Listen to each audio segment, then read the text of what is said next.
আসসালামু আলাইকুম। বিসমিল্লাহির রহমানির রাহিম। বাংলার স্বাদ রান্নাঘরে আপনাদের স্বাগতম। আজকে আমি দেখাবো গরুর মাংসের ঝালঝাল লাল ভুনা। চলুন তবে শুরু করি। প্রথমেই কেটে ধুয়ে রাখা গরুর মাংস আমরা একটা প্যানে নিয়ে নিব।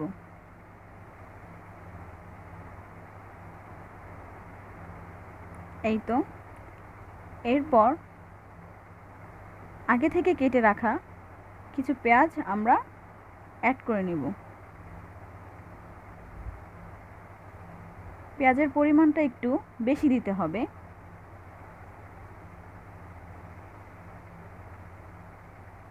এরপর আদা বাটা,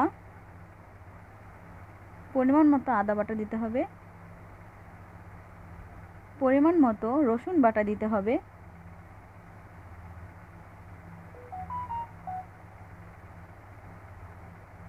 এরপর পরিমাণ মতো জিরার গুঁড়া,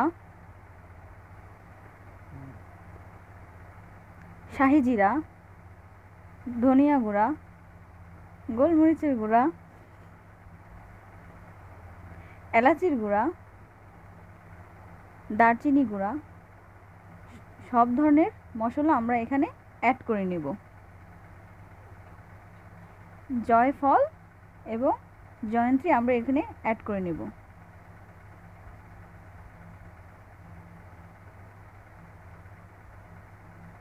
এবং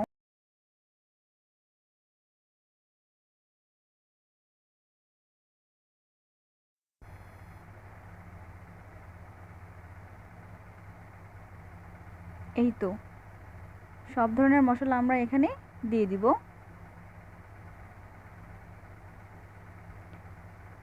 এবং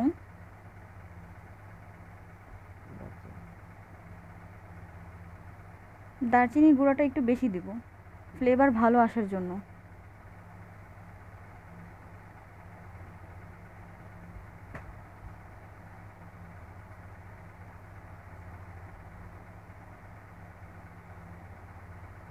এবং স্বাদমতো লবণ।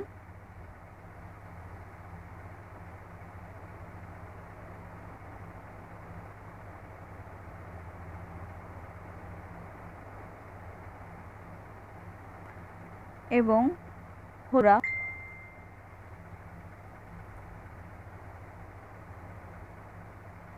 এরপর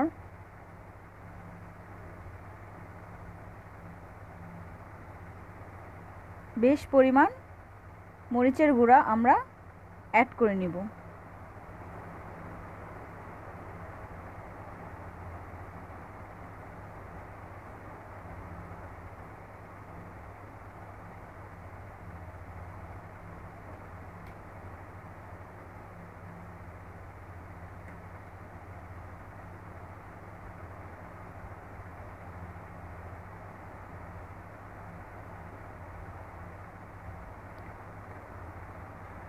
এরপর কালার আসার জন্য কাশ্মীরি লাল মরিচ আমরা দিয়ে দিব।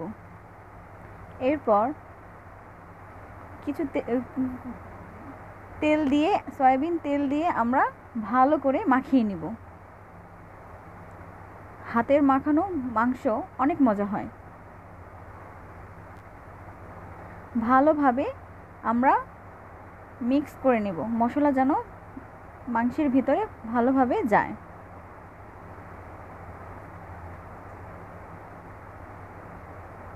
এরপর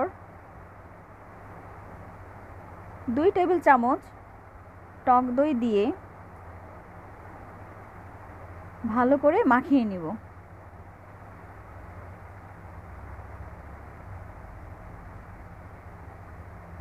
এই তো, ভালো করে মাখালে টক দইটা মাংসের ভিতরে ভালোভাবে যাবে। টক দই মাংসের স্বাদ বাড়াতে সাহায্য করে। এরপর আরও একটু সয়াবিন তেল আমরা অ্যাড করে দিলাম।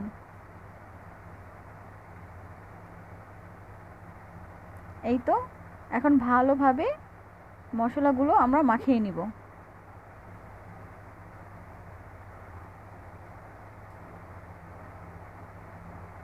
এখন হাত ধোয়া অল্প পরিমাণ পানি দিয়ে আমরা চুলায় বসিয়ে দিব।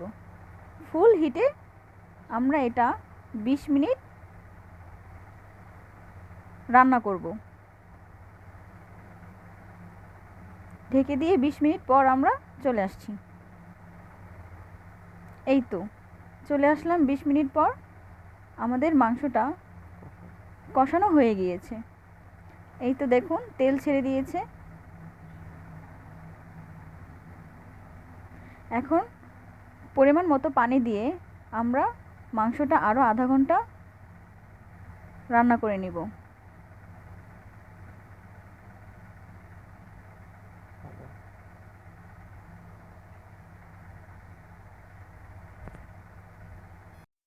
এই তো আধা ঘন্টা পর আমরা ফিরে আসলাম। এখন রান্নাটা আমাদের হয়ে গিয়েছে। এখন কিছু পরিমাণ জিরার গুঁড়া দিয়ে আমরা নামিয়ে নিব। এই তো হয়ে গেল আমাদের গরুর মাংসের ঝাল ঝাল লাল ভুনা।